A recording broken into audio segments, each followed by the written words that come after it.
हम हो गया। हो गया। अब इसके कुछ एग्जांपल्स पढ़ते हैं। ओके, जैसे कि देखो, अब इसके एग्जांपल्स क्या हो सकते हैं। कैपिटल में मेन होता है कि आपने कोई बिल्डिंग खरीद ली। ओके, कोई भी असेट परचेज कर लिया। Purchase of any kind of asset. Okay, okay ma'am. जब मैं असेट परचेज करूंगी तो इसमें एक तो देखो, कैपिटल में पैसे बहुत ज्यादा ह्यूज अमाउंट में जाते हैं। ओके, तो अमाउंट देख के भी आइडिया लग जाएगा। अंडरस्टूड। दूसरा हम्म। है, फिर से बता सकते हैं? हाँ जी, कैपिटल में यूजुअली बहुत ज्यादा अमाउंट लगता है। जैसे रेंट आप पे करोगे, कितना करोगे, 10,000, 12,000, मैक्स 50,000, राइट। बट हाँ बिल्डिंग मैम। खरीदने के लिए, एसेट खरीदने के लिए आपको मिनिमम 10-12 लाख रुपीज चाहिए होंगे, राइट। हाँ मैम। तो कैपिटल में अमाउंट थोड़ा ज्यादा होता है। एक ओके चीज मैम। कैपिटल एक्सपेंडिचर में एक बहुत इंपॉर्टेंट पॉइंट है, जो एग्जांपल फॉर्म में आता है, इसको थोड़ा ध्यान से सुनिएगा। Okay, suppose this is you. Okay, suppose this is me. ये आपको, मैंने आपसे खरीदी एक मशीनरी। क्या खरीदी? मशीनरी। मशीनरी थी, सपोज 1 लाख रुपीज की। मैंने बोला कि मशीनरी आपको मेरे लाइक वर्कशॉप तक पहुंचानी पड़ेगी। ओके, तो मशीनरी पहुंचाने के लिए आपने बोला कि मशीनरी के लिए आपको 900 रुपीज कैरियज के देने पड़ेंगे। You know what is carriage? हाँ मैम। ओके, 900 कैरियज के देने पड़ेंगे। और आपको मशीन चलानी है, तो आप एक काम करना, आप मुझे 2100 रुपीज इसके इंस्टॉलेशन के दोगे। क्योंकि मशीन जो बंदा बेच रहा है, लगाने का काम भी उसका होगा ना, उसको आता होगा कि मशीन कैसे लगती है, राइट। हाँ पुट टू मैम। यूज करें। अब एक बात बताओ, इसमें कैपिटल का एक्सपेंडिचर कौन सा होगा? हम्म, नहीं बताओ। मैं बताती हूँ, देखो। जितने रुपीज आपको अपनी असेट को जगह पे लाके, जब तक आपको पुट टू यूज नहीं होती, पुट टू यूज का मतलब होता है जब तक वो यूज करने के लायक नहीं हो जाती, तब तक जितना खर्चा होता है वो सारा कैपिटल के अंदर इंक्लूड होता है। ओके, क्या मशीनरी पे मैं कैरियज नहीं पे करूंगी तो गुजारा चलेगा? क्या ये मेरे यहाँ तक आ पाएगी वर्कशॉप तक? नहीं मैम। कैरियज मतलब जैसे कि ना, सपोज मुझे मशीन लानी है from Delhi to Karnataka, suppose. Okay, तो उसके लिए उसने बोला कि आप 900 रुपीज देना, फॉर द कार और एनीथिंग, जिसमें रख के हम मशीनरी लाएंगे। तो अगर मैं ये कैरियज के पैसे नहीं भरूंगी तो क्या ये मशीन मेरे यहाँ तक वापस आ पाएगी, मेरे घर तक? नहीं मैम। नहीं, तो ये खर्चा तो मजबूरन मुझे मशीनरी की कॉस्ट में जोड़ना पड़ेगा, राइट। हाँ मैम। अगर मैं मशीनरी को इंस्टॉल नहीं कराऊंगी तो क्या मैं उसको यूज कर सकती हूँ ऐसे ही? नहीं मैम। नहीं। तो ये दोनों खर्चे ही कैपिटल के अंदर इंक्लूड होंगे, और खाली कैपिटल में नहीं, मैं मशीन की कॉस्ट पूरी है मानूंगी। ओके, ये हम ओके कॉन्सेप्ट मैम। आगे भी पढ़ेंगे कि जब भी हम मशीनरी कोई भी असेट खरीदते हैं, तो जितना खर्चा उसको मुझे अपनी लोकेशन तक लाने में लगा, और जितना खर्चा जब तक वो पुट टू यूज मतलब फाइनल यूज के लिए रेडी नहीं हो जाती। अब सपोज हम्म। इतने में एक पर्सन भी आता जिसने 500 रुपीज जिसको मैंने पे किए, जिसने मुझे सिखाया कि ये मशीन कैसे यूज करनी है। Okay, okay ma'am. अब एक बात बताओ, क्या मुझे मशीन यूज करनी आती है अगर मैं फर्स्ट टाइम यूजर हूं तो? नहीं मैम। तो ये पैसे मुझे उसको देने चाहिए सीखने के लिए। हाँ मैम। तो ये पैसे भी मशीनरी की कॉस्ट में ऐड हो जाएंगे। तो कैसे भी टाइप का खर्चा हो, जो जब तक मैं मशीनरी को फाइनल यूज में नहीं डालती, तब तक जितना खर्चा उस पर हो रहा है, तब तक वो खर्चा हाँ। उसकी कॉस्ट के अंदर ऐड होगा। तो कोई आपसे पूछेगा आपने मशीन कितने की ली, आप ये नहीं बोलोगे कि मैंने 1 लाख की ली। आप क्या बोलोगे, आपने कितने की ली? 1,03,000 की। 3000। Okay, okay ma'am. ये समझ आया पॉइंट? हाँ मैम। ये पॉइंट बहुत इंपॉर्टेंट है, इसको एक बार ये फिगर बना लो, फिर मैं लिखवाती हूँ कि हम लिखेंगे कैसे। क्योंकि ये एग्जाम में इसमें भी पूछा जाएगा, और जो हम दूसरा इसके बाद प्रैक्टिकल चैप्टर स्टार्ट करेंगे उसमें भी ये आएगा।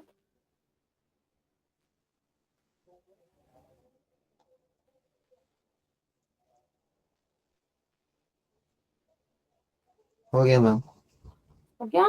ओके, अब इसको हम नॉर्मल वर्ड्स में कैसे लिखेंगे, कि सपोज एक न्यू मशीनरी ली हमने।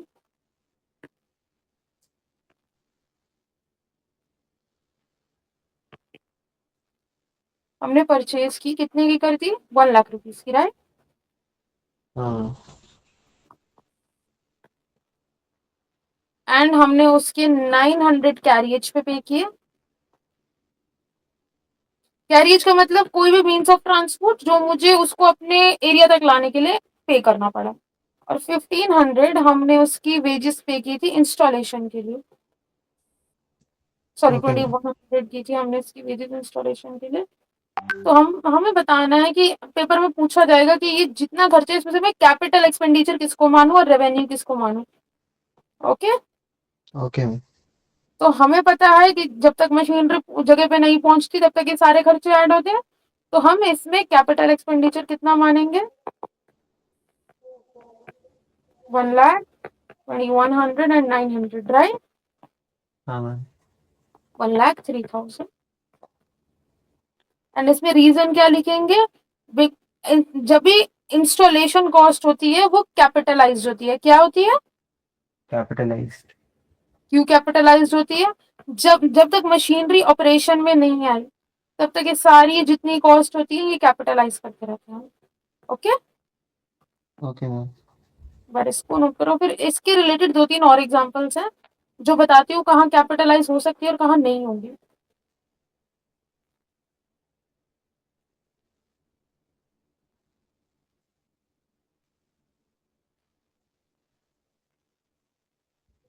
आपने ब्रोकरेज वर्ड सुना है? नहीं मैम। ओके, मैं बताती हूँ। पहले बिल्डिंग का बताती हूँ फिर बताऊंगी। हमने शेयर्स पढ़े थे, याद है? आपको बताया था क्या होते हैं।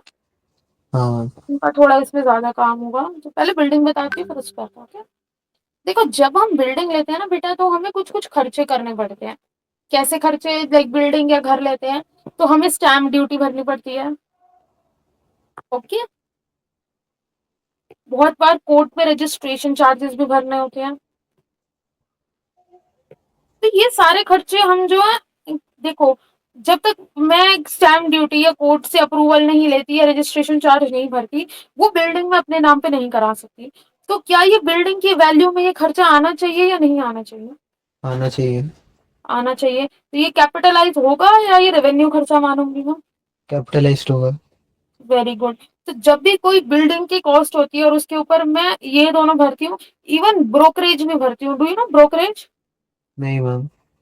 देखो, जैसे कि मैं हूँ, मुझे घर लेना है। Suppose this is a limited, ये प्रॉपर्टी डीलर्स है। ओके। ओके तो मैम। मैंने इनको बोला आप मुझे घर दिला दो अच्छा सा अंडर सपोज 50 lakhs। ठीक है। तो इन्होंने बोला मैं आपको 50 lakhs में घर दिला दूंगा, बट उस 50 lakhs के घर में आप मुझे 1% कमीशन दोगे। क्योंकि वो आपके लिए अगर घर खरीदेगा, किसी सेलर से खरीदेगा तो वो कुछ ना कुछ तो वो भी इनकम मांगेगा, राइट।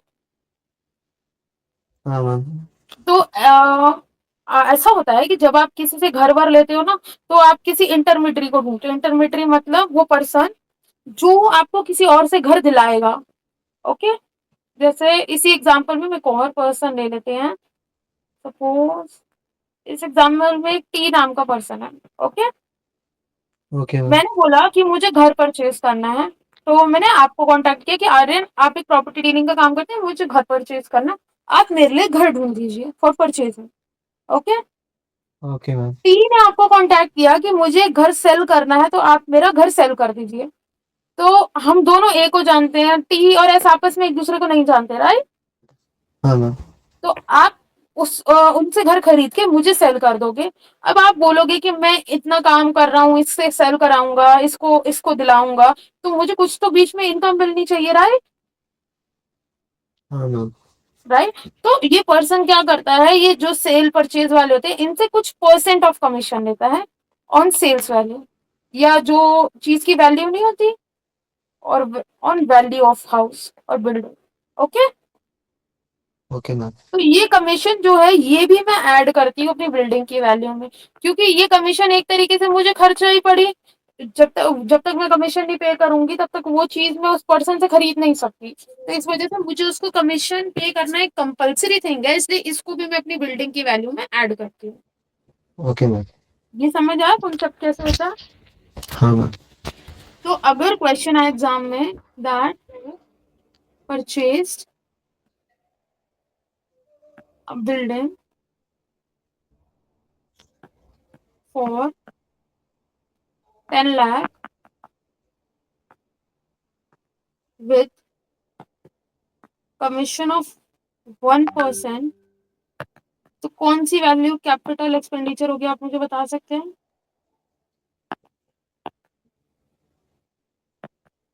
1% किसका निकलेगा?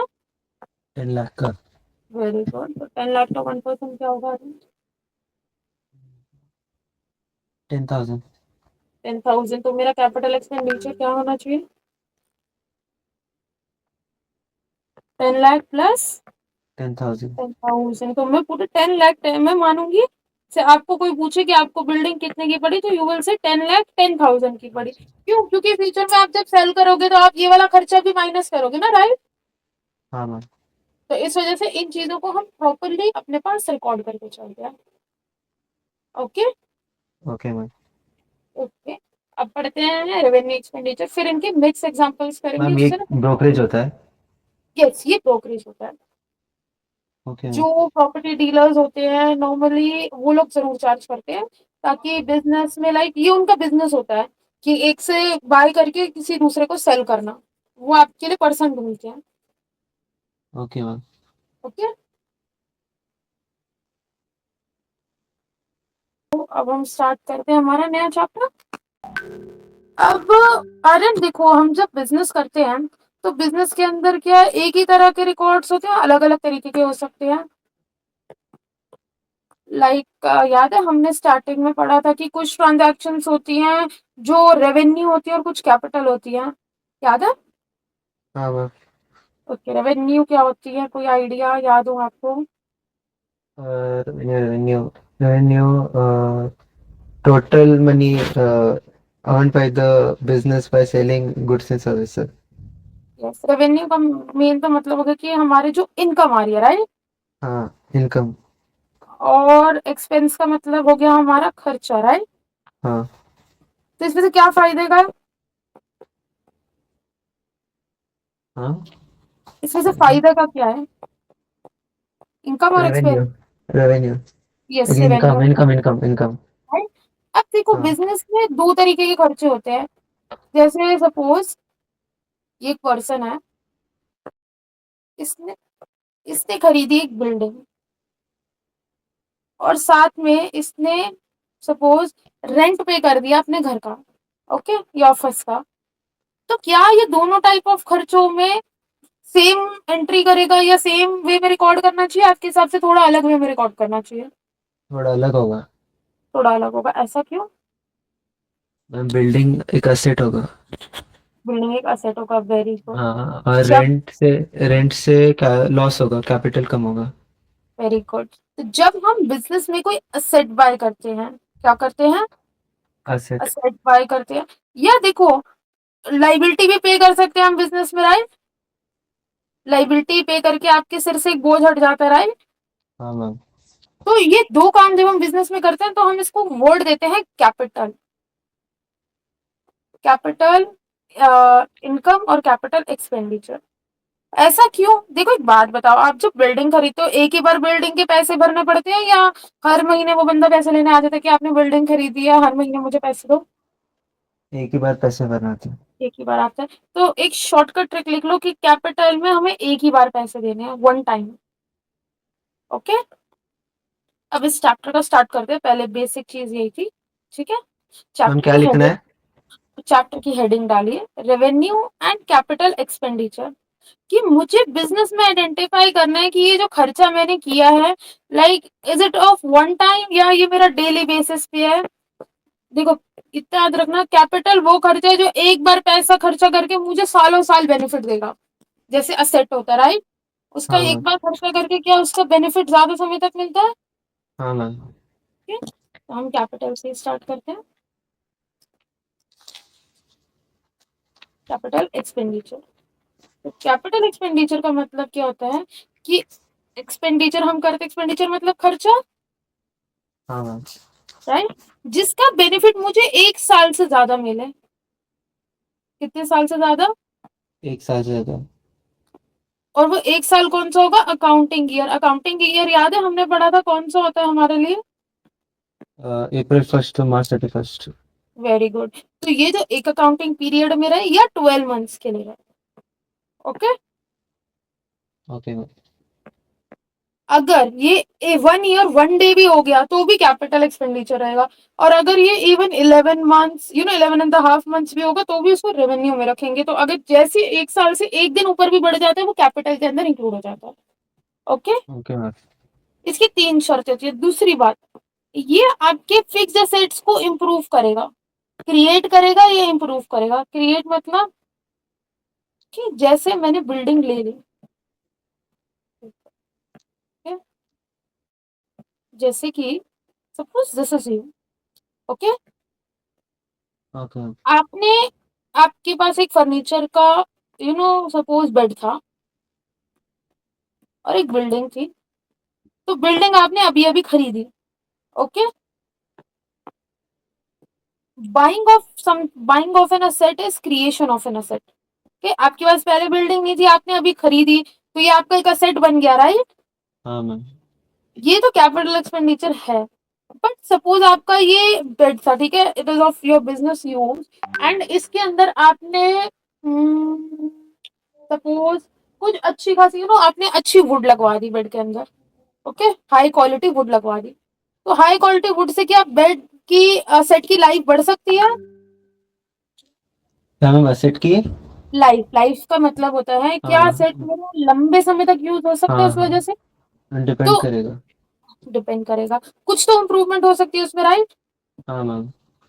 सपोज मैंने लगवाया ही उसी पर्पज के लिए कि इसकी लाइफ बढ़ जाए, तो इसमें मैंने कोई असेट नहीं खरीदा, बट क्या मेरे फिक्स असेट में इंप्रूवमेंट हुई? हाँ मैम। तो इसको भी हम कैपिटल एक्सपेंडिचर बोलेंगे। चाहे खर्चा मुझे थोड़ा बार बार करना पड़े, बट इससे क्योंकि मेरी असेट की वैल्यू इंप्रूव हो रही है तो इसको भी मैं कैपिटल एक्सपेंडिचर अपना मानूंगी। समझे? Okay ma'am.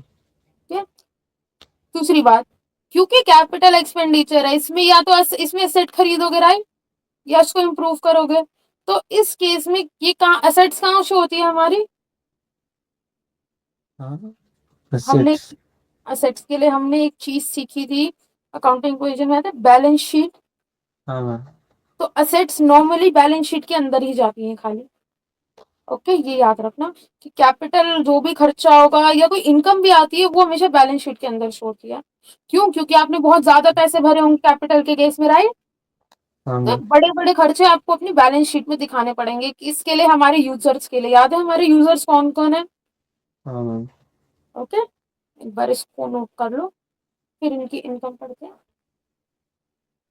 देखिए, जो आपने 5 ईयर्स के लिए किए और 10 ईयर्स के लिए, आपने इस साल में इतने पैसे पे किए, राइट? हाँ मैम। तो इसका खर्चा मुझे हर साल खाली 2 लाख का मिलेगा, बट पैसे तो मैंने अभी से पे कर दिए। हमारे अकाउंट्स में रूल होता है कि आप उसी दिन का खर्चा, उसी साल का खर्चा दिखाओगे जिस साल में वो हो रहा है। ओके? जैसे 2 लाख सपोज 2026 में मेरे को हो रहा है। ओके? तो मैं पूरा 10 लाख नहीं दिखाऊंगी, कितना दिखाऊंगी? Only 2 lakh rupees. Okay? Okay ma'am. तो अब इस खर्चे को हम आइडेंटिफाई कैसे करें? ये समझ है कि डेफर्ड रेवेन्यू क्या होता है, कि मतलब मेरे को एक टाइम पे पैसे मिल गए, मुझे उसको हर साल में बराबर एलोकेट करना है, बांटना है। Okay? Okay ma'am. Deferred revenue expenditure होता है एक रेवेन्यू एक्सपेंस है। क्यों रेवेन्यू एक्सपेंस होता है? क्योंकि क्या आप साल बाय साल बार बार हम इसमें से खर्चा करते रहते हैं, राइट? हाँ मैम। ठीक है?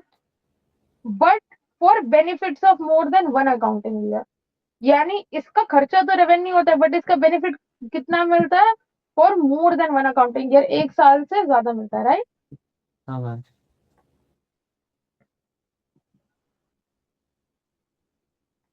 अब हमने पढ़ा था, याद है, रेवेन्यू जो होता है ये प्रॉफिट एंड लॉस अकाउंट बनाते हैं हम इसके लिए, और कैपिटल के लिए हम असेट या लाइबिलिटी बैलेंस शीट में उसको शो करते हैं, राइट? Yes ma'am.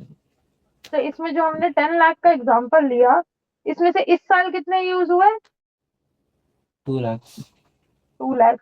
तो ये 2 लाख जाएंगे प्रॉफिट एंड लॉस में, क्योंकि ये इस साल का अगर लॉस हो गया मेरे लिए, राइट, खर्चा किया मैंने इस साल में, कितने बचे? 8 lakhs। 8 लाख। तो ये 8 लाख रुपीज आर्यन आप अपनी एसेट में दिखाओगे या लाइबिलिटी में? असेट। एसेट में। और इसको किस नाम से दिखाएंगे? With the same name, deferred revenue expenditure.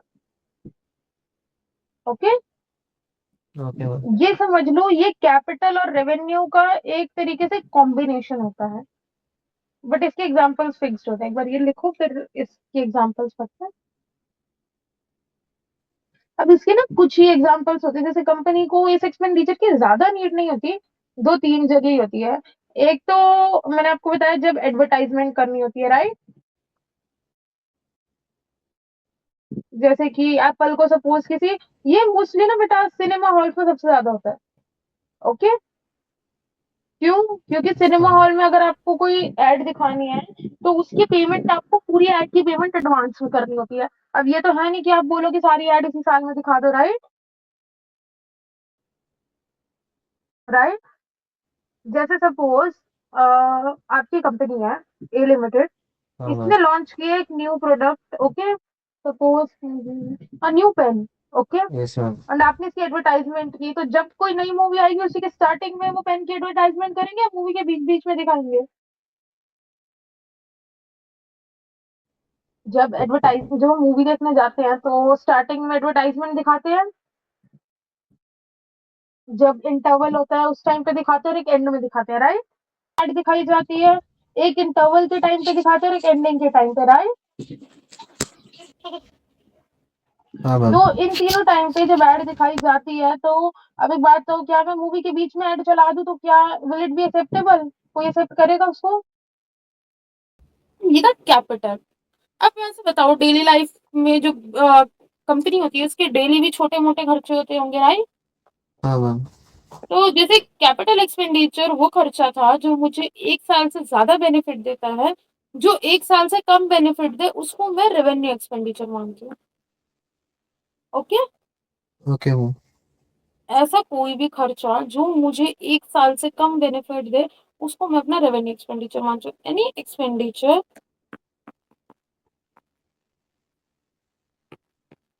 और वो भी करंट ईयर में। करंट ईयर मतलब जो अभी ईयर चल रही है ना कि उसका बेनिफिट मुझे 10 साल बाद मिल रहा है, वो नहीं, उसी पीरियड में मिलना चाहिए। ठीक है, ओके मैम। ये एक्सपेंडिचर आप अपने बिजनेस के डे टू डे खर्चों के लिए करते हो। ठीक है, जैसे रेंट अगर आपने नहीं भरा, क्या आप बिजनेस का डे टू डे एक्सपेंडिचर कर सकते हो? नहीं मैम। नहीं। तो ये सारे खर्चे आपको नॉर्मली करने पड़ेंगे ताकि आपकी डेली एक्टिविटीज में कोई फर्क ना हो, और day to day running of business.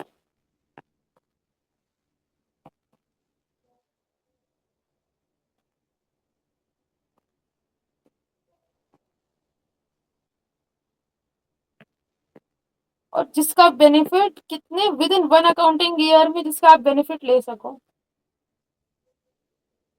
Okay, okay ma'am.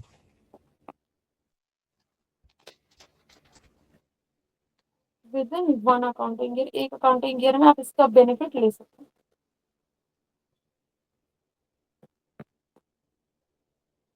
हो। Okay, okay ma'am. अब इसके अंदर जैसे हमारे कैपिटल एक्सपेंडिचर्स को हम बैलेंस शीट में शो करते हैं, राइट? हाँ मैम। इन खर्चों के लिए एक स्पेशल अकाउंट होता है called profit and loss account. Why profit and loss account? प्रॉफिट एंड लॉस अकाउंट में हम सारे रेवेन्यू इनकम या रेवेन्यू खर्चे डालते हैं कि मेरे बिजनेस में लाइक पूरे साल में कितना खर्चा हुआ, कितना इनकम आई, कि एग्जैक्ट मुझे प्रॉफिट कितना हुआ। ओके, ये ओके जो मैम। है ये खर्चे हैं, राइट? हाँ मैम। ये हमारे करंट ईयर के प्रॉफिट को कम करेंगे। Okay, okay ma'am. क्यों? क्योंकि खर्चा, खर्चे से तो मेरा प्रॉफिट कम होगा, राइट? हाँ मैम। अब इनके एग्जांपल्स आर वेरी इजी, जैसे सैलरी हो गई, आप स्टाफ को सैलरी देते हो, ये आपका खर्चा है, इससे आपको प्रॉफिट कम होता है। हाँ मैम। वेजेस है, आप जब रेंट पे करते हो या इंश्योरेंस पे करते हो तो इससे भी आपका मोस्टली प्रॉफिट कम होता है, राइट? हाँ मैम। अब इसमें कुछ कुछ टर्म्स हैं जो अभी मैं बताती हूँ जो इसके अंदर आती है, तो वो ध्यान रखनी है। जैसे एडवर्टाइजमेंट एक्सपेंस। कौन सा एक्सपेंस? Advertisement expense. हम मानते हैं कि हमने एडवर्टाइजमेंट एक साल से कम टाइम के लिए कराई है और हम उसका benefit with in one year ले लेंगे। ओके, कुछ ओके मैम। आपने प्रिंटिंग का सामान लिया हो, स्टेशनरी का सामान लिया हो, कुछ भी पैसा आपने पोस्टेज में लगाया हो, या इवन आपने कोई टेलीविजन या टेलीफोन एक्सपेंस किया हो, तो ये सारे खर्चे हमारे रेवेन्यू के अंदर आते हैं। ओके, और ओके इनको मैम। नोट कर लो, फिर आगे चलते हैं। यार जैसे खर्चे होते हैं वैसे इनकम भी अलग अलग बांटी जा सकती है। हाँ मैम। हम्म, क्या मैम? जैसे कि खर्चों के हमने दो तरीके बताए, राइट, कैपिटल और रेवेन्यू। उसी तरह क्या हमारी इनकम भी इन हिस्सों में हम बांट सकते हैं? हाँ मैम। हाँ बांट सकते हैं, अभी हम वो भी पढ़ेंगे। पहले इसमें कुछ दो स्पेशल केसेस है वो पढ़ेंगे। ओके, देखो suppose you have a company, okay, A limited, and आप, जैसे हमने एप्पल का एग्जांपल लिया था, तो आपको प्रमोट करने हैं अपने प्रोडक्ट्स। तो मूवी के टाइम पे देयर आर थ्री टाइम्स जिसके टाइम पे वो एडवर्टाइज करते हैं। वन ड्यूरिंग स्टार्टिंग, इंटरवल के टाइम पे, और जो फिल्म एंड होती है, इन तीन टाइम्स पे दे mainly provide advertisement, right. Yes ma'am. तो सपोज आपने उनको पे किया कि आप ना 5 साल तक मेरे प्रोडक्ट को एडवर्टाइज करते रहो, एंड वो बोले कि 1 साल के अंदर तो इतने पैसे खर्च नहीं होंगे, ये पैसे खर्च होने में आपके 5 साल लगेंगे। ओके, तो जो प्रोड्यूसर्स होते हैं ना जिनको एडवर्टाइज कराना होता है, तो आपको ये सारी पेमेंट एक साथ करनी पड़ती है। तो इस वजह से हम इसको डेफर्ड रेवेन्यू एक्सपेंडिचर बोलते हैं, क्योंकि पेमेंट एक साथ करनी है और इसका बेनिफिट आपको धीरे धीरे अचीव होगा। तो ये मेन कहाँ लगती है हमारी? एडवर्टाइजमेंट एक्सपेंडिचर पे, इन चीजों पे। Advertisement expenditure. ये नॉर्मली एडवर्टाइजमेंट एक्सपेंडिचर एग्जाम में पूछा जाता है। Okay ma'am. ओके, एक और चीज होती है, ये थोड़ा लीगल टर्म यस मैम। होती है, प्रीलिमिनरी एक्सपेंसेस। ये भी नॉर्मली एग्जाम में पूछते हैं। प्रीलिमिनरी एक्सपेंसेस का मतलब क्या होता है? कुछ छोटे मोटे खर्चे, जैसे कि लीगल फीस हो गई। मैंने लॉयर को सपोज 5 लाख रुपीज का चेक दिया। ओके, जब हमारा केस खत्म हुआ तो लॉयर की फीस वॉज 3 लाख। तो कितने रुपीज बचे मेरे लॉयर के पास? 2 lakhs। तो टू टू लैक्स तो टू लैक्स लैक्स का बेनिफिट मैं फ्यूचर में उससे मांग सकती हूँ। हाँ मैम। तो ये मैं अपने डेफर्ड रेवेन्यू एक्सपेंडिचर में डालूं, क्योंकि आप लॉयर हो गए, या कंपनी जब स्टार्टिंग होती है उस टाइम पे जो पैसे वैसे भरते हो, तो ये सारी चीजें हम आगे एडजस्ट करते हैं, हम वापस नहीं मांगते उनसे। Okay, okay ma'am. बस यही दो याद रखना, इसमें mostly advertisement will be there in exam. ये दो एग्जांपल्स इसमें नोट डाउन कर लो। मैम प्रिलिमिनरी एक्सपेंसेस क्या लिखना है? प्रीलिमिनरी एक्सपेंसेस क्या पूछ रहे हैं आप? प्रीलिमिनरी एक्सपेंसेस में मैम क्या लिखना है? इसमें लीगल फीस, लीगल फीस भी हो सकता है। और इसका एक एग्जांपल जो है वो हम ये भी ले सकते हैं, जैसे आपको पता है जब कंपनीज बनती हैं, फॉर्म होती है, उस टाइम पे हमें कंपनी के लिए रजिस्ट्रेशन के चार्जेस भरने पड़ते हैं। जैसे हमने घर वाला केस करा था, याद है कि हमें कंपनी के लिए स्टैम्प ड्यूटी वगैरह चार्जेस भरने होते हैं। हाँ। हाँ। उसी तरह कंपनी को भी जो फॉर्म होती है रजिस्ट्रेशन चार्जेस वगैरह भरने होते हैं। ये कंपनी की पूरी लाइफ में काम आते हैं, जैसे लीगल फीस हो गई, रजिस्ट्रेशन चार्ज हो गई, ये कंपनी अपने लाइफ स्पैन में कभी भी रिडीम कर सकती है। तो इनको हम नॉर्मली प्रीलिमिनरी एक्सपेंसेस ही मान के चलते हैं। ओके, ऐसे कोई भी ओके। एक्सपेंसेस जो लाइक कंपनी फॉर्म होते वक्त मुझे पे करने पड़े, बट ये इक्वल अमाउंट से ही राइट ऑफ होंगे। जैसे ये 2 लाख बचे, ओके, एंड वो एग्जाम में पर्टिकुलरली बोलेगा कि right it of in 4 equal years, 2 equal years. तो उस हिसाब से हम सोचेंगे कि हमें इस साल में कितना खर्चा दिखाना है, बैलेंस शीट में क्या दिखाना है। Okay, okay.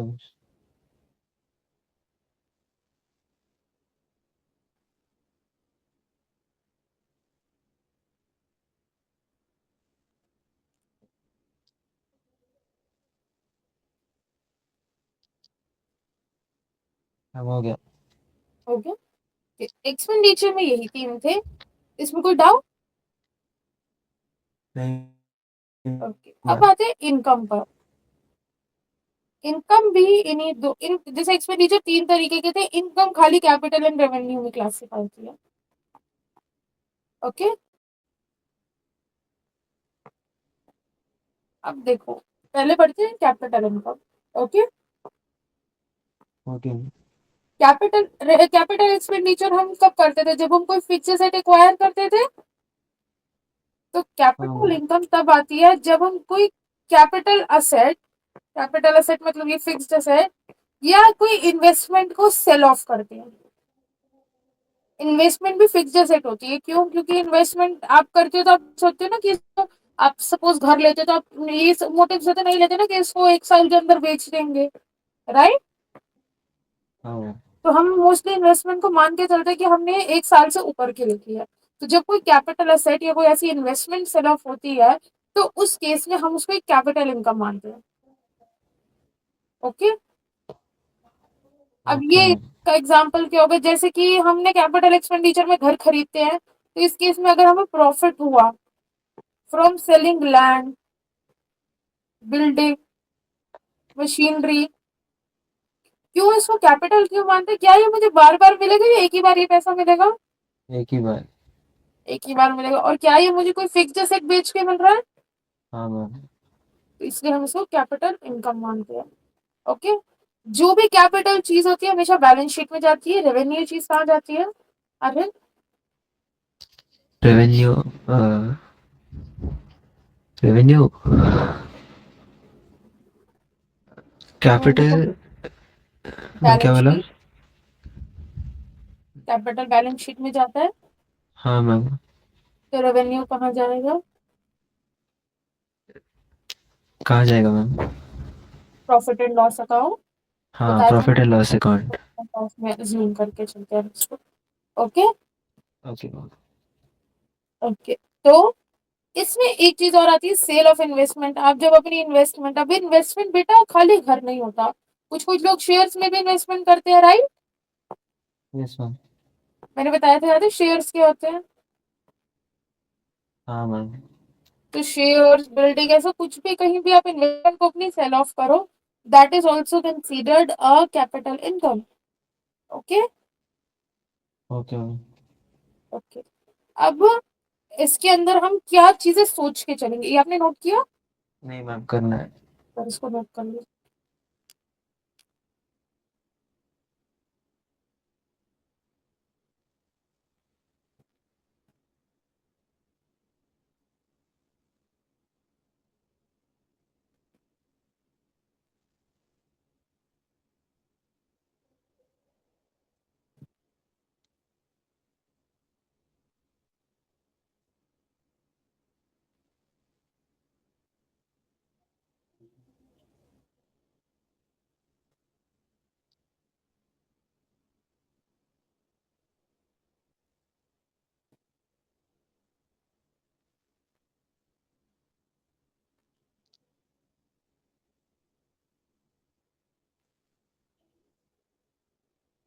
बार बार पैसे नहीं मिलते आपको, घर बेच के बार बार पैसे मिलते हैं, वन टाइम पेमेंट मिल जाती है। One time payment. One time तो नॉन रिकरिंग मतलब बार बार नहीं, एक ही बार आपको पूरा सेटलमेंट हो जाता है। Okay. Okay third ma'am. Important चीज है, not earned from daily business operation. इसका एक एग्जांपल दूंगी अभी, जो एग्जाम में नॉर्मली क्वेश्चन आता है। Not earn from daily business operation का मतलब है, सपोज आर्यन आपका प्रॉपर्टी डीलिंग का बिजनेस है, तो घर बेचना खरीदना आपका रोज का काम है या कभी कभी करते हैं? रोज का काम। रोज का काम है, तो ये इससे जो इनकम आएगी आपके लिए कैपिटल होनी चाहिए, रेवेन्यू। रेवेन्यू। रेवेन्यू, तो ये चीज याद रखनी कि वो मेरा बिजनेस नहीं होना चाहिए, कि नॉर्मल बिजनेस मतलब मेरा डेली बिजनेस नहीं होना चाहिए। और वो मेनली रिलेटेड टू कोई फिक्स्ड एसेट या लॉन्ग टर्म इन्वेस्टमेंट होनी चाहिए। लॉन्ग टर्म मतलब, अरे लॉन्ग टर्म मतलब लॉन्ग टर्म मतलब कैपिटल। कैपिटल, और जो मैं 1 साल से ज्यादा के लिए अपने पास रखती हूँ, मतलब हाँ मेरा मैम। बेचने का मोटिव नहीं है फिलहाल। Okay. Okay ma'am. Next is, ये एक बार नोट कर लो, ये हमारी कैपिटल इनकम है।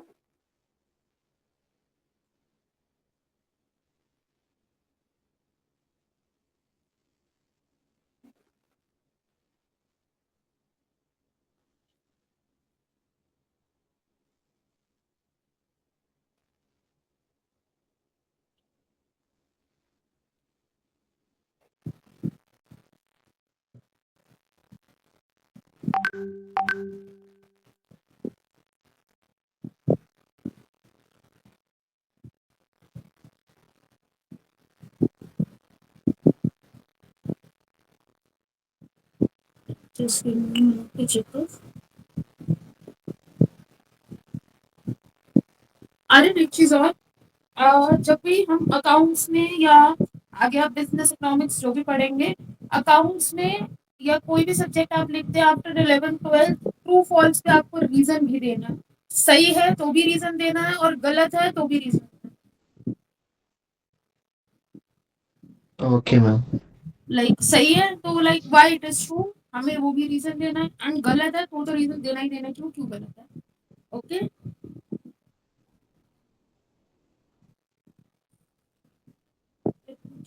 Okay ma'am.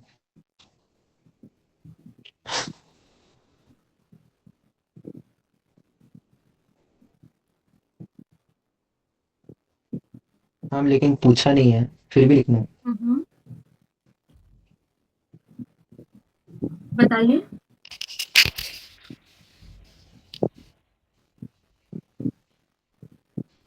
आर्यन कुछ पूछना चाहते हैं?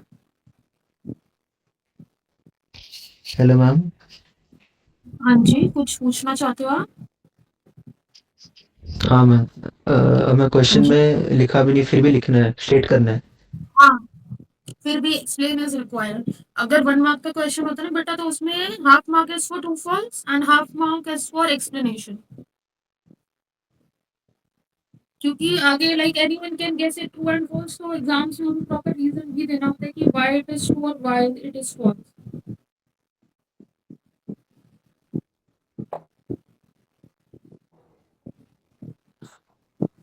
ओके।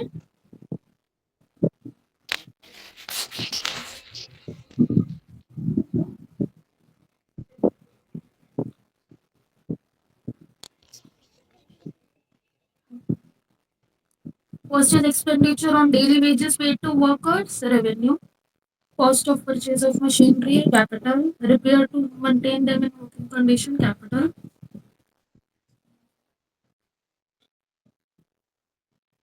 फोर्थ वाला हम कैपिटल ले सकते हैं आर्यन, क्योंकि वो कह रहा है extension on expenditure on extension of an existing factory. तो अगर मैं उसको एक्सटेंड करूंगी तो क्या मेरी उसकी वैल्यू बढ़ सकती है, लाइफ बढ़ सकती है उस प्रॉपर हमारी जो फैक्ट्री है, अगर उसको एक्सटेंशन कराऊं तो क्या उसकी लाइफ बढ़ सकती है? हाँ मैम। बढ़ सकती है ना, तो हम उसको कैपिटल में ही मानेंगे। कोई भी खर्चा जो उसकी एक्सटेंशन के लिए किया जाए, उसकी वर्किंग करने यानी उसको सुधार किया जाए, तो वो कैपिटल ही होता है मोस्टली। ठीक है? बहुत दे दिया। बहुत मैम। बहुत दे दिया।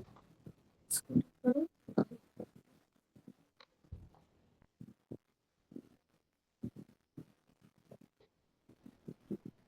नहीं कह रहा। Cost of replacement of old furniture, revenue, legal charges for registration.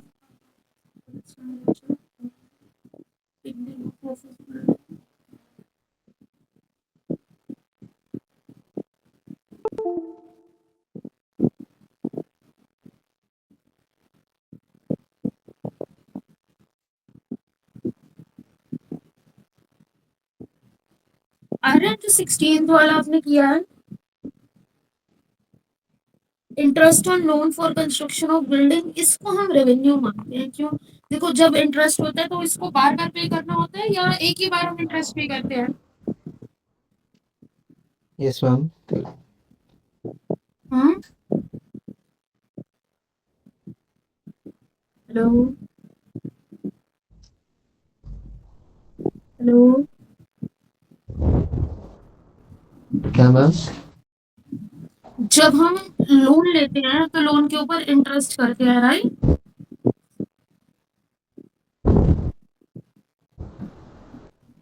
जब हेलो आप मैम। किसी से लोन लेते हो तो बदले में हमें इंटरेस्ट पे करना होता है, राइट? तो इंटरेस्ट हम क्या एक ही बार भरते हैं, जब तक लोन रीपे नहीं होता तब तक भरना पड़ता है? तो ये जो इंटरेस्ट हम पे करते हैं ये एक ही बार पे करना पड़ता है, तब तक पे करना पड़ता है जब तक हमारा मतलब प्रिंसिपल अमाउंट खत्म नहीं होता, या जब तक हम अपने पैसे वापस नहीं कर देते। हाँ मैम।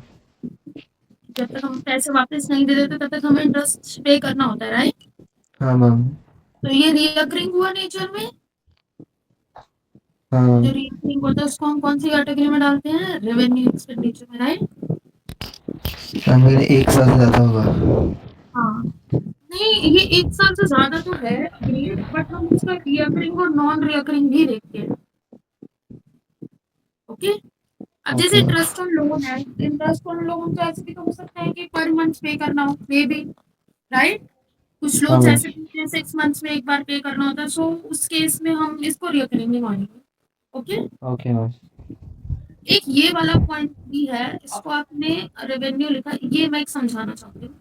वो मेंटेनेंस कॉन्ट्रैक्ट क्या होता है? सपोज आज हम दोनों की कंपनी है, ओके, अलग अलग, एंड आपने मेरी कंपनी के साथ डील की कि अगर फैक्ट्री में कुछ भी टूटता है और एनीथिंग इज देयर, तो उसके पैसे आप भरेंगे। ओके। Okay ma'am. अब ये जो मेंटेनेंस कॉन्ट्रैक्ट है, क्या इससे मेरी किसी पर्टिकुलर असेट की वैल्यू बढ़ेगी? मैम बढ़ेगी, वैल्यू नहीं बढ़ेगी ना? वैल्यू नहीं बढ़ेगी। क्या ये खर्चा मुझे एक बार करना है या बार बार करना पड़ेगा? बार बार। मेंटेनेंस कॉन्ट्रैक्ट जो होते हैं ना, they are usually for like 1 to 2 years, एक ही बारी में बनता है। Okay ma'am. ठीक है, जैसे स्कूल में होता है ना कि कभी कभी लाइक वी पे the advance fee for 1 year and बाद में हम सर्विसेज अवेल करते हैं, तो ये कॉन्ट्रैक्ट भी ऐसे ही होते हैं, तो हम इसको कैपिटल ही मानते हैं। ठीक है। Okay ma'am. इनकम टैक्स वाला आपने सही लिखा है, रीजन समझ आया कि इनकम टैक्स को हम रेवेन्यू क्यों बोलते हैं? हाँ मैम। क्यों बोलते हैं जरा बताइए। मैम वो क्योंकि असेट में कोई ये नहीं, मतलब कैपिटल में कोई फर्क नहीं ला रहा। Yes, capital. मतलब रेवेन्यू एक्सपेंस से और मतलब। बार बार यही करना पड़ता है, हाँ राइट? मतलब लॉजिक लगा के किया। Very good. ये बस यही लॉजिक लगाना है। तो हम नेक्स्ट क्वेश्चन स्टार्ट कर सकते हैं। अब ओके इसके मैम। अंदर आपको पांचों कैटेगरीज को सोच के चलना है, कौन सी पांचों कैटेगरीज हमारी आती है जरा बताइए। 5 category. Hmm. Capital expenditure, revenue expenditure, capital income, deferred revenue income.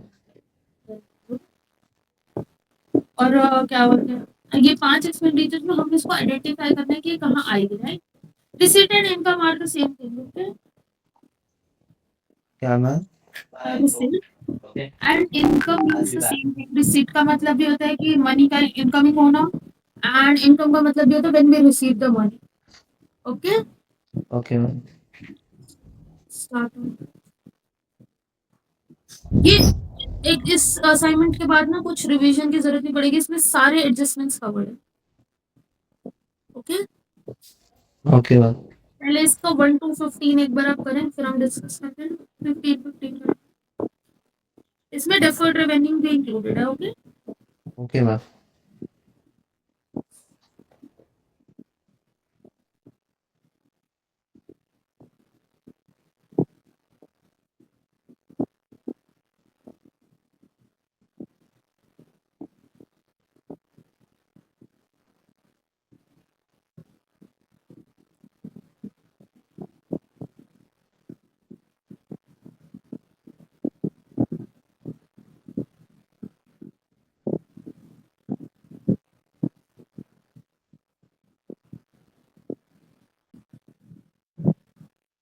Hello.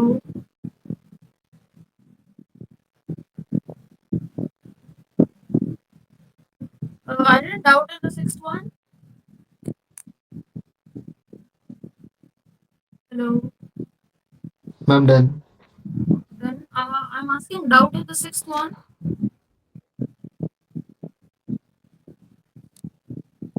Hello.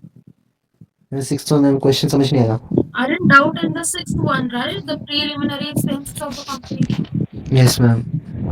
See, preliminary expenses हमने डिस्कस किए थे, याद है कि कंपनी बहुत बार खर्चे करती है, लाइक जब कंपनी बन रही होती है तब रजिस्ट्रेशन के पैसे देने होते हैं, ऐसे कोई भी खर्चे जो कंपनी को बनाने के लिए, ये सारे डेफर्ड रेवेन्यू होते हैं। क्यों? क्योंकि ये कंपनी की लाइफ तक चलते हैं, आगे तक, तो हम इनको डेफर्ड रेवेन्यू मानते हैं क्योंकि एक ईयर के नहीं होते, आगे भी बहुत काम। ओके। Okay ma'am.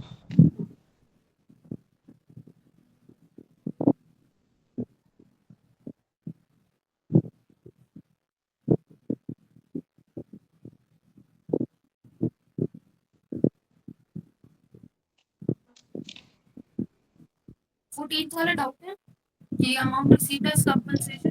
देखो अगर इंश्योरेंस कंपनी आपको जो कंपनसेशन देती है, पहली बात वो रिकरिंग होता है नॉन रिकरिंग होता है? Non recurring. नॉन रिकरिंग होता है। और कंपनसेशन नॉर्मली जो होता है ये हमारे कैपिटल चीजों के लिए ही होता है, इसलिए हम इसको डिफर्ड रेवेन्यू मान के चलते हैं कि जब भी कोई भी लॉस होगा या हमें इंश्योरेंस कंपनी पैसे देगी तो हम इसको डिफर्ड रेवेन्यू मानेंगे। ऐसा क्यों? क्योंकि देखो मशीनरी जब खरीदी होगी उसकी कुछ लाइफ होगी ना, कि हम एक्सपेक्ट करके चलते हैं मशीनरी 10 साल चलेगी, 5 साल चलेगी, राइट? Yes ma'am. तो ये सारे पैसे मुझे उस मशीनरी की 5 साल की वैल्यू में एडजस्ट करने थे। जब हम अभी चैप्टर करेंगे ना जर्नल एंट्रीज डेप्रिसिएशन, तो उसमें पूरा एक पूरा चैप्टर है इसके ऊपर, तो हम समझेंगे कि कैसे उसको अलग अलग बांटा जाता है, इसलिए हम उसको deferred revenue. Okay. Okay ma'am. Annual maintenance contract, अब इसमें रेवेन्यू क्यों आया? क्योंकि एनुअल है, राइट? हर ईयर का हाँ है। मैम। अगर एनुअल ना आता तो हम इसको क्या मानते हैं? कैपिटल। Very good. नाउ 30।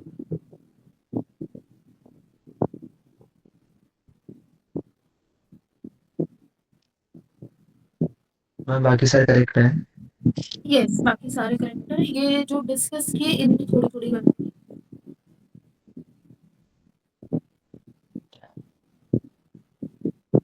हाँ अभी। अभी विल डू फ्रॉम 16 to 30। हमें मेरी असाइनमेंट आज पूरा करेंगे ताकि हमारा चैप्टर कंप्लीट हो जाए, ताकि हम फिर नेक्स्ट क्लास में हम अपना जर्नल चैप्टर स्टार्ट करेंगे। हमारा बहुत इंपॉर्टेंट चैप्टर है, जैसे काउंटिंग इक्वेशन था ना, उससे एक लेवल अब भी है और जरूरी भी है।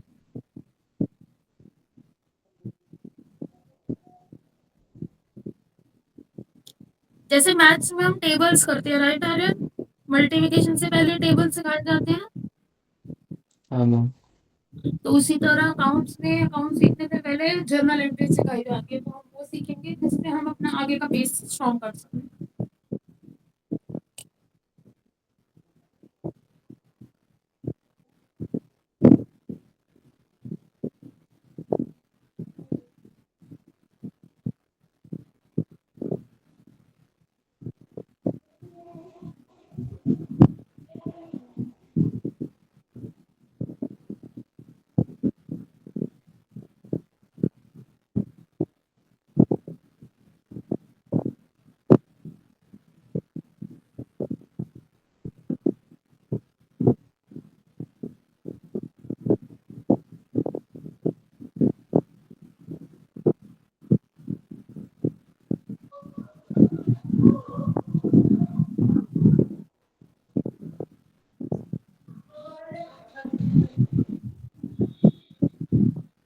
जाएंगे।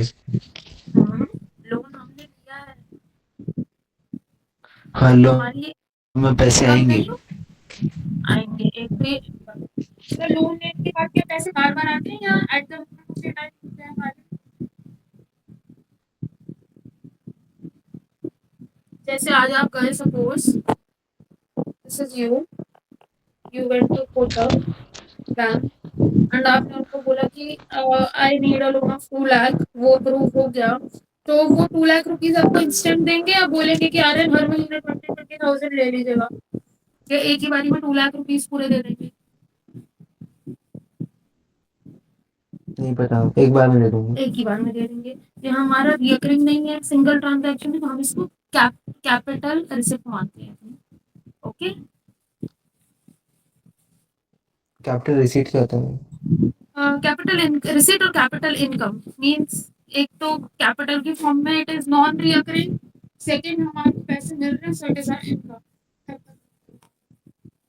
ओके। कैपिटल रिसीट आपने पढ़ाया नहीं।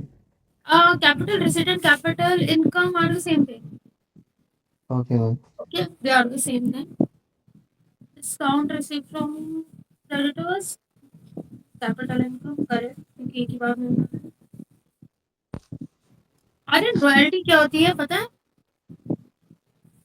नहीं मैम। ताकि उससे आपका आंसर चेंज होगा। और देखो सपोज आपको एनसीईआरटी का नाम सुना आपने? हाँ ma'am. Suppose NCERT is owned by you, okay, this is you own NCERT and this is me. तो मैंने आपको बोला कि आर्यन आप ये एनसीईआरटी मुझे सेल कर दो, तो आप बोलोगे मैंने इतनी मेहनत से लिखी है तो मैं आपको क्यों भेज दूँ, क्योंकि हर साल कितनी बुक्स पब्लिश होती है, राइट, एनसीईआरटी की। हाँ मैम। तो हम दोनों ने एक डील की कि जितनी बुक्स पब्लिश होंगी उतने ज्यादा मैं आपको उस हर बुक पे कुछ ना कुछ प्राइस दूंगी। सपोज 1 लाख बुक्स पब्लिश हुई, तो मैंने बोला इसका 10%, दैट इज अगर 1 लाख बुक्स पब्लिश हुई तो 10,000 रुपीज आपको मिलेगा ही मिलेगा।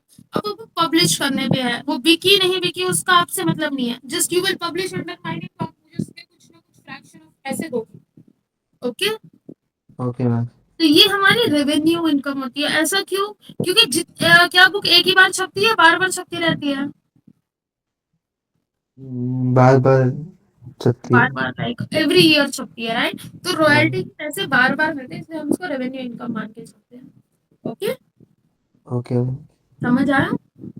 Okay ma'am. अभी बहुत सारी नई नई टर्म्स इसमें आएंगी तो हम साथ साथ वो भी डिस्कस करके चलेंगे। ओके। Okay ma'am.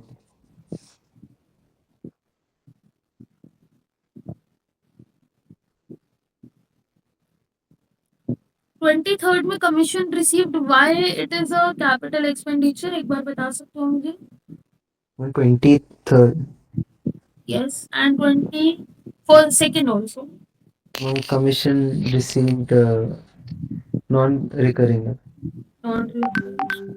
कमीशन और रेंट हम नॉर्मली रिकरिंग मानते हैं, याद है हमने डिस्कस किया था कि कमीशन हो चाहे रेंट हो हम मानते हैं कि ये मंथली बेसिस पे या काम के बेसिस पे दिया जाता है। सो हाँ it ma'am. Is under revenue. And second thing, why it is an expenditure, मेरा डाउट ये है। कमीशन रिसीव्ड, हाँ एक्सपेंडिचर नहीं होगा। इनकम होगा। इनकम होगा। सिमिलरली जो 22nd क्वेश्चन है ये कैपिटल है, correct. Why it is an expenditure and why not a income? Profit से तो सेल करूंगी तो मेरे पास तो पैसा आएंगे ना। Profit on sale of land. से हो तो मैं सेल। लैंड एक ही बार सेल होगा। करेक्ट, कैपिटल है, perfect. Why expenditure? Expenditure income होगा। प्रॉफिट है। प्रॉफिट है, पैसे हाँ। आएंगे ना। हाँ मैम इनकम होगा। ओके। मेन यही आइडेंटिफाई करना एग्जाम में कि पहले आपको ना अगर एग्जाम में डाउट हो तो दो स्टेप फॉलो किया करो। पहले आइडेंटिफाई किया करो कि ये इनकम है या एक्सपेंडिचर है। ओके। ओके क्योंकि मैम। अगर इन दोनों में से पता चल जाता तो हमारे दो चीजें एलिमिनेट हो जाती है, right. Neither it is capital income nor capital revenue income, तो हमारी दो चीजें एलिमिनेट होती है। हाँ सेकंड मैम। चीज देखो कि वो रिकरिंग है या नॉन रिकरिंग है। इन दो चीजों से आपका मोस्टली क्वेश्चन इजीली सॉल्व हो जाएगा। ओके। Okay ma'am. पहले इनकम और एक्सपेंडिचर चेक करने से ना आपका क्वेश्चन गलत होने का चांस बहुत कम हो जाता है।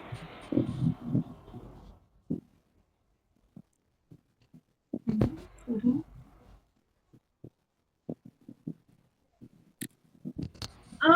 आर्यन एक चीज अपने नोटबुक पे लिख लो,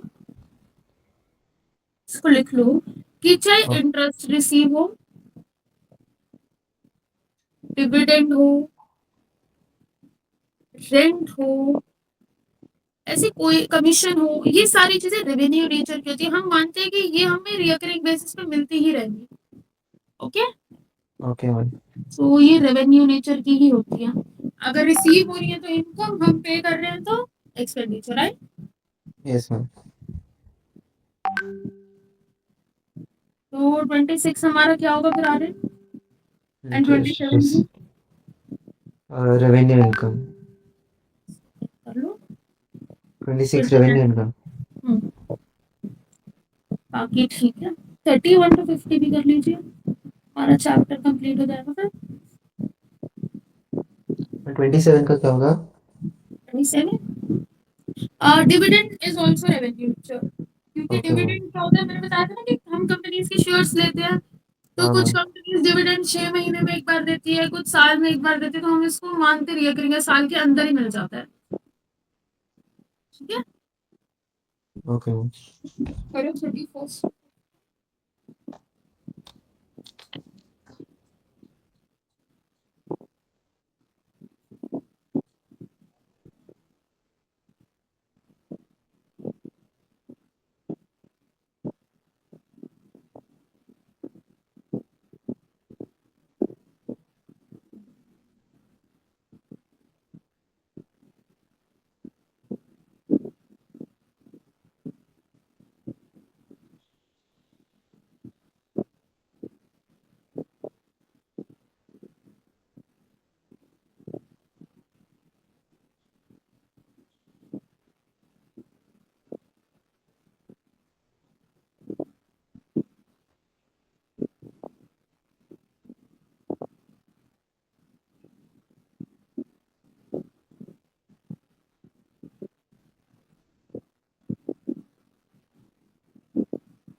yes ma'am.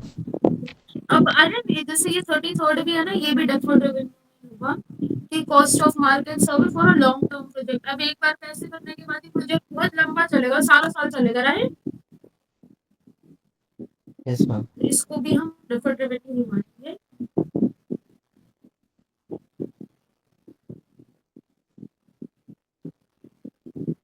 36th one Aryan एक बार रीड करो। Compensation received from insurance company for destruction of machinery. देखो पहली बात तो पैसे आ रहे हैं जा रहे हैं।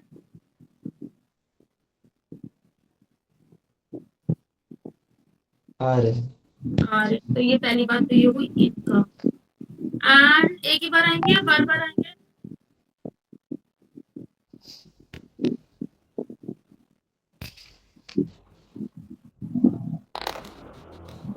एक ही बार आएंगे बार बार आएंगे?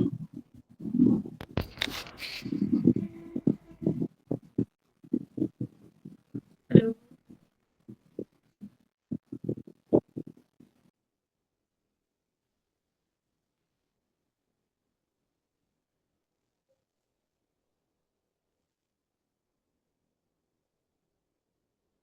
इसमें जरूरी नहीं है कि सब कुछ उसमें कैपिटल एक्सपेंस ही हो, कुछ रेवेन्यू भी हो सकता है। Okay. Okay ma'am.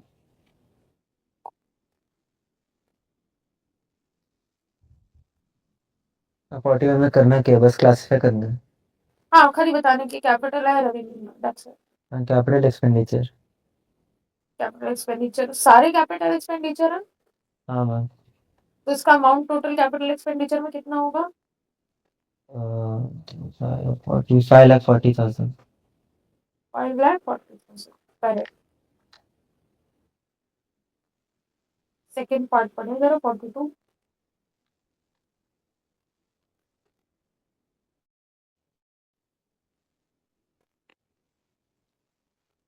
Ma'am dividend क्या होता है? हम्म। डिविडेंड डिविडेंड क्या होगा? क्या होता है? डिविडेंड होता है जैसे आप शेयर खरीदते हो ना, हाँ मैम। के बदले आपको हर, जैसे एफडी पता है आपको क्या होती है? हाँ मैम। तो एफडी जब कराते हैं तो आपको एवरी ईयर इंटरेस्ट मिलता है, राइट? Yes ma'am. तो डिविडेंड समझ लो शेयर्स का इंटरेस्ट है। जैसे आप शेयर्स में इन्वेस्ट करते हो तो हर ईयर कंपनी आपको इंटरेस्ट की फॉर्म में डिविडेंड देती है। एक तरीके से आपकी इन्वेस्टमेंट पे आपको मिलता है ना, बकाया इंटरेस्ट ओके मैम। एक तरीके का।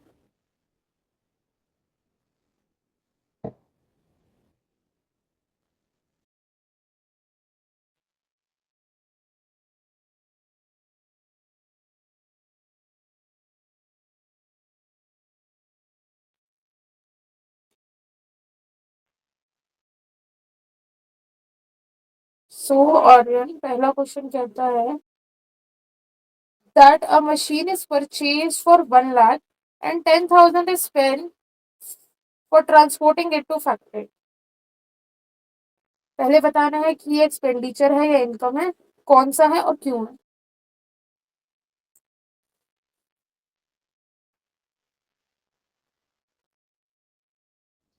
मैम मशीन परचेज कैपिटल में आएगा और 10,000 रेवेन्यू एक्सपेंडिचर।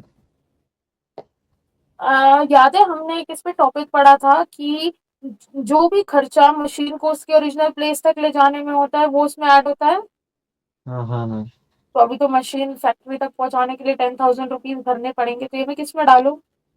हाँ मशीन में इंक्लूड 1,10,000 यस, तो 1,10,000 पूरा कहाँ जाएगा?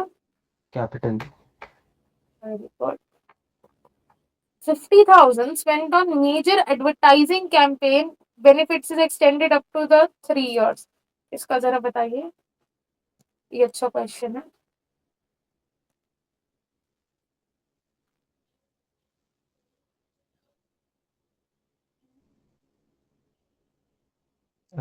Deferred revenue expenditure. एक्सपेंडिचर। तो इसका ट्रीटमेंट कैसे होगा? रेवेन्यू एक्सपेंडिचर में होगा। देखो डेफर्ड रेवेन्यू, रेवेन्यू अलग अलग है बेटा, अलग अलग है। हाँ तो हमने याद है मैंने बताया था कि 50,000 इज फॉर 3 years, तो एक ईयर का कितना होगा? 1666.67, राइट? हाँ। तो दिस मच विल बी क्योंकि ये हिस्सा और जो बच गया वो कहाँ जाएगा? असेट में। असेट में, बैलेंस शीट के अंदर, राइट? हाँ मैम। इसको ऐसे दिखाना पड़ेगा। ओके, 28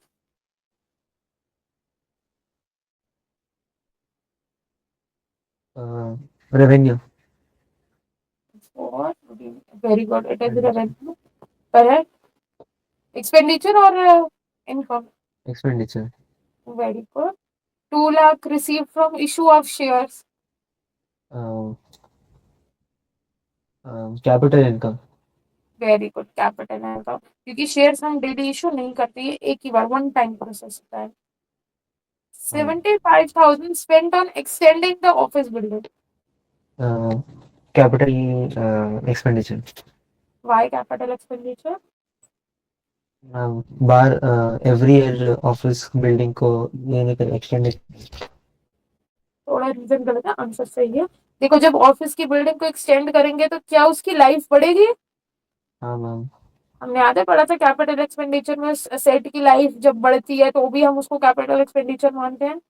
हाँ मैम। तो इससे से हमें 75,000 को कैपिटल एक्सपेंडिचर मानेंगे, because it leads to increase in life of the office building. समझ आया? Yes ma'am. एक क्वेश्चन दूं, करना चाहोगे? Okay ma'am.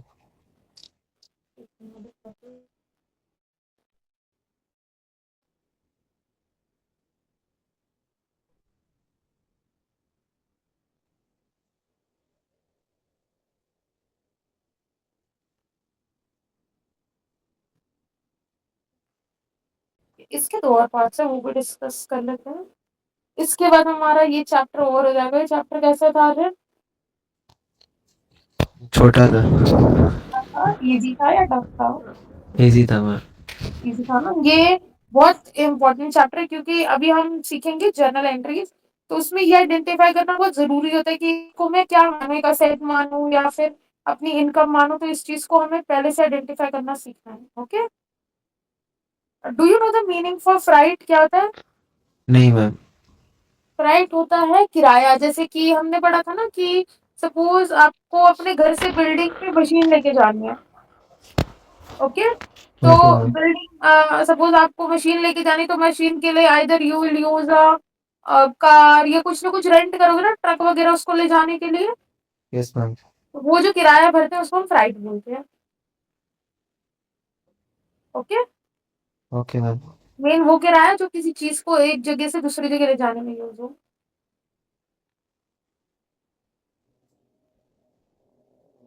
मैम सारे रेवेन्यू एक्सपेंडिचर्स। वेरी गुड, सारे रेवेन्यू एक्सपेंडिचर। अगर इस बिल्डिंग रिपेयर्स टू बिल्डिंग में मैं डाल दूं to add up the life of machinery, तो भी क्या ये रेवेन्यू रहेगा? क्या मैम? अगर मैं इस रिपेयर टू मशीनरी के आगे एक लाइन डाल दूं, to increase the life span of machinery, तो क्या ये तब भी रेवेन्यू रहेगा? नहीं ma'am, capital expenditure. Very good, capital. Last question,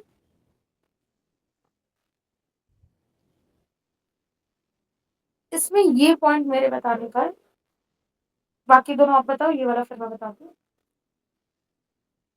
cell of goods 4 lakh revenue income. Yes, revenue income.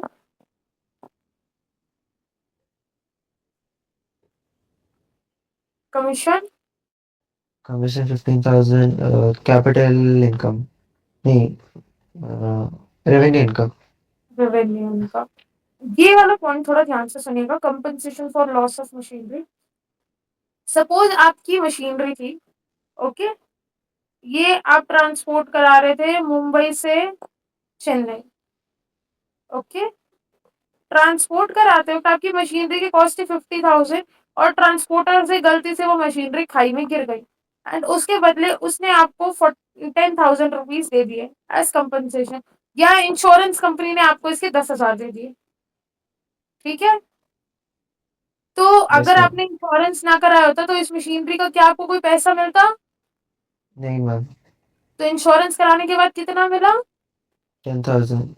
तो क्या ये पैसा बार बार मिलेगा या एक ही बार? एक ही बार। क्या ये आपकी किसी बिजनेस एक्टिविटी की वजह से हुआ है? नहीं मैम। तो इसलिए हम इसको कैपिटल इनकम मानते हैं कि अगर ये ना हुआ तो पैसे आते भी ना, तो हम इसको अपनी कैपिटल इनकम की कैटेगरी में क्लासिफाई करते हैं। ओके, कि ओके मशीनरी मैम। कोई, उसके बदले मुझे पैसे मिले। अगर इंश्योरेंस ना होता तो क्या ये पैसे मिलते? नहीं मिलते। तो इसलिए हम उसको कैपिटल इनकम मानते हैं अपने। ओके, ये पॉइंट लिख लो कैपिटल इनकम के अंदर।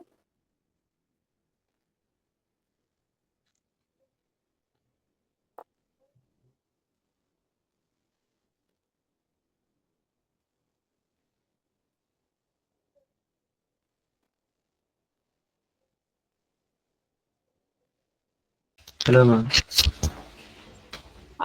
सो हम वेजेस दो तरीके से, दो चीजों के लिए दे सकते हैं।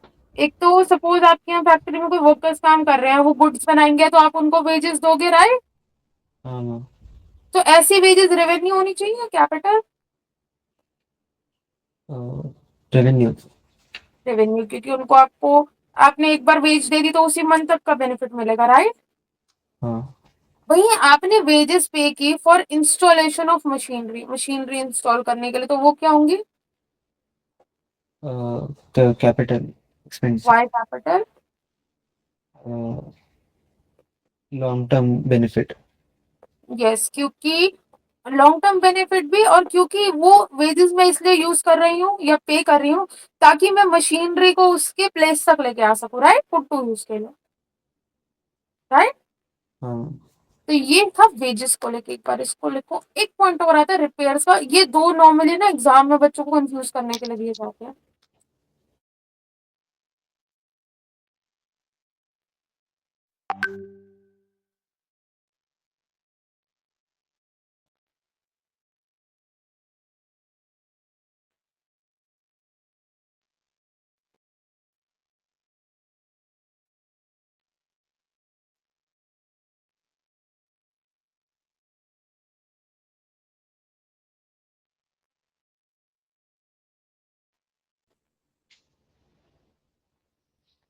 रिटर्न आ रहे?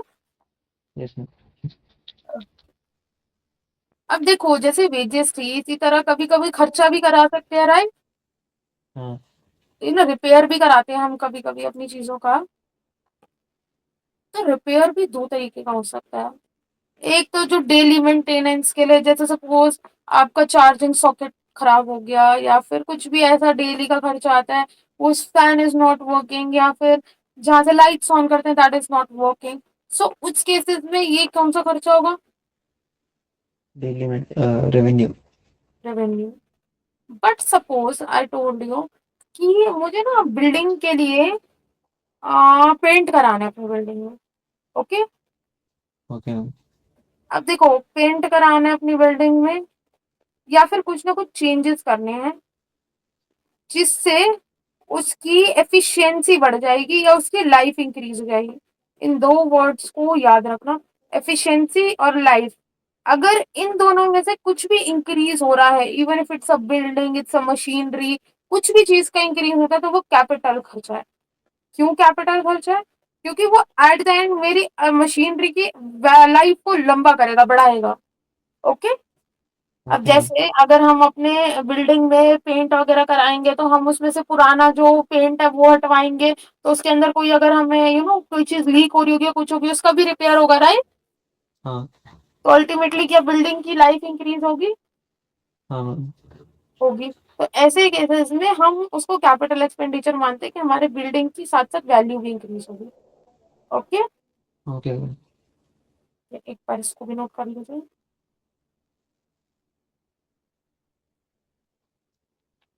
Ma'am done. Done. Examples discuss करें इसके। ओके।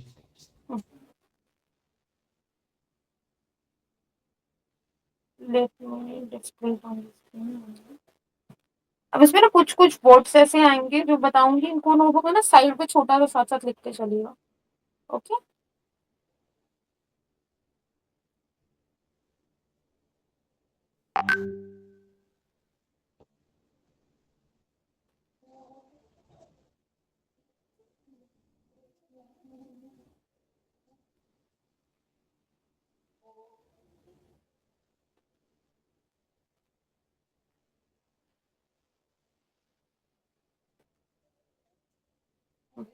तो एग्जाम में ऐसा क्वेश्चन आएगा जिसके अंदर हमारा नॉर्मल पार्ट होगा, state whether the following is capital revenue और डेफर्ड रेवेन्यू। डेफर्ड रेवेन्यू में हम पढ़ेंगे, पहले हम अपना कैपिटल और रेवेन्यू का पार्ट क्लियर करेंगे। Okay, okay. C furniture of book value 10,000 was sold at 2,500 and new furniture was acquired and carriage was paid 50। Okay, सबसे पहले देखो हमें क्या बताना है, कैपिटल या रेवेन्यू बताना है कि वो खर्चा है या हमारी इनकम है, राइट, एक्सपेंडिचर है, राइट। हाँ। यस। देखो एक चीज याद रखना, इसको कैपिटल वाले पॉइंट में ऐड कर दो कि जब हमें बिजनेस में कोई लॉस होता है, क्या होता है, लॉस। तो लॉस भी इसके अंदर आता है, क्योंकि लॉस से हमारा करंट ईयर प्रॉफिट क्या कम होता है, हाँ। तो वो भी हमारा नॉर्मली रेवेन्यू के अंडर ही आता है। तो अगर मैंने एक फर्नीचर लिया 10,000 का लिया था एंड उसको आज मैंने 2,500 का सेल किया, तो इसमें मुझे प्रॉफिट हुआ या लॉस? लॉस। लॉस कितने का हुआ? 7,500। 7,500। तो ये 7,500 मुझे कहाँ दिखाने चाहिए? Capital expenditure. Very no, revenue. क्या इससे मेरे को कोई फायदा, बड़ा नुकसान पहुंचा, या फिर ये मेरे करंट ईयर के प्रॉफिट को कम करेगा? करंट या प्रॉफिट। तो करंट ईयर प्रॉफिट जो कम करता है उसको क्या कहते हैं? रेवेन्यू। Very good. तो ये 7,500 का लॉस है अभी जो रेवेन्यू, लिखा है वो रेवेन्यू में था, कैपिटल में था। रेवेन्यू में। अच्छा। पर उसको प्लीज उसको मार्क भी कर लेना, इंपॉर्टेंट पॉइंट है। ओके, इसका ओके मैम। सेकंड पार्ट जरा पढ़िए और मुझे बताइए क्या कर सकते हैं इसमें। This one new machinery one.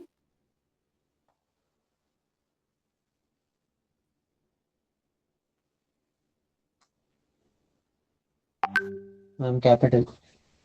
Capital कितना? Capital revenue 6,050। Very good, capital expenditure 6,050। Exam में दोनों, एक क्वेश्चन के अंदर दोनों अलग अलग आ सकते हैं, यस आ सकते हैं। Okay, okay. Second part, temporary was constructed costing 25,000, they are necessary for construction of new building and were demolished when the buildings were ready। demolished का मतलब होता है किसी चीज को तोड़ देना, ठीक है, ओके मैम। ओके। अच्छा, अगर मुझे असेट बनाने के लिए या उसकी वैल्यू को इंक्रीज करने के लिए कोई खर्चा करती हूँ तो वो कौन से में आता है? कैपिटल। कैपिटल। क्या ये मैंने किसी चीज की वैल्यू को इम्प्रूव करने के लिए किया है? हाँ मैम। राइट, क्योंकि ये किसके लिए जरूरी थी, कंस्ट्रक्शन ऑफ न्यू बिल्डिंग। तो इसको मैं कौन सा एक्सपेंडिचर मानूंगी? Capital expenditure. How much amount? 25,000। Replacement of old machinery by a new one.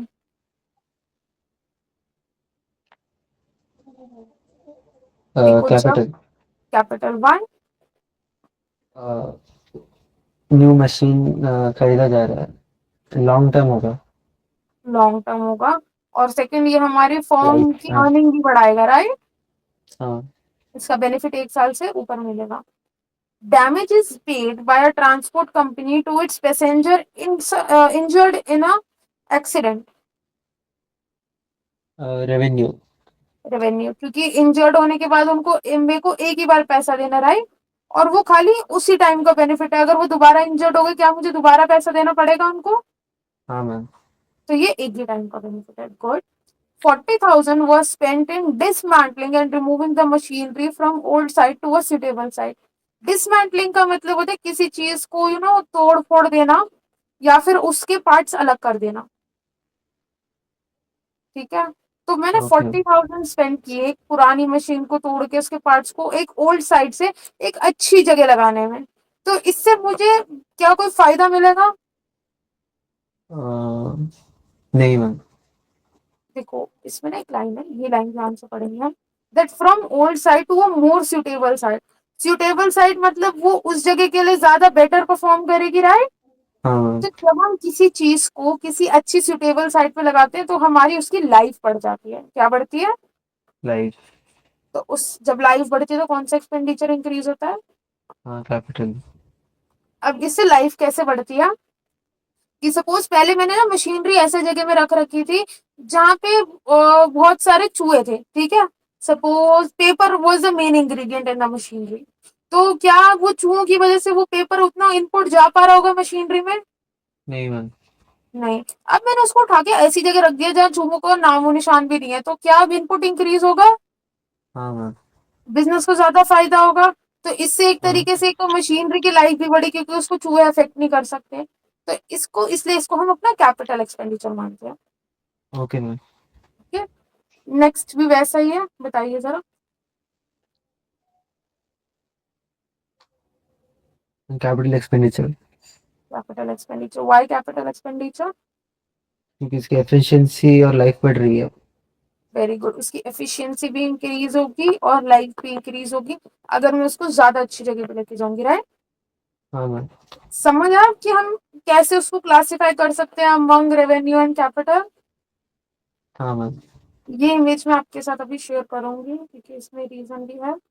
Okay. Okay ma'am. And one more thing, हम इसके कुछ क्वेश्चंस डिस्कस करेंगे नेक्स्ट क्लास में, क्योंकि अभी फिर इसमें इनकम का पार्ट पढ़ेंगे कि इसमें इनकम कौन सी होती है। इसके बाद हमने याद है 5 स्टेप्स पढ़े थे, रिकॉर्डिंग, क्लासिफाइंग, समराइजिंग, राइट। हाँ मैम। हमने असेट्स को क्लासिफाई करना क्या सीख लिया कि असेट्स में क्या जाता है, लायबिलिटी में क्या जाता है। हाँ मैम।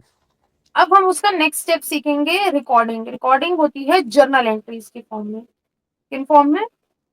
Journal entry.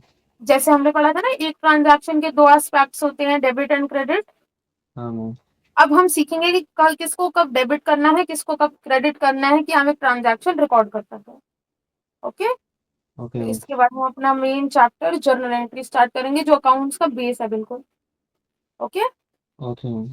तो हम कल क्लास करेंगे एज यू टोल्ड थर्सडे को, राइट। Okay ma'am.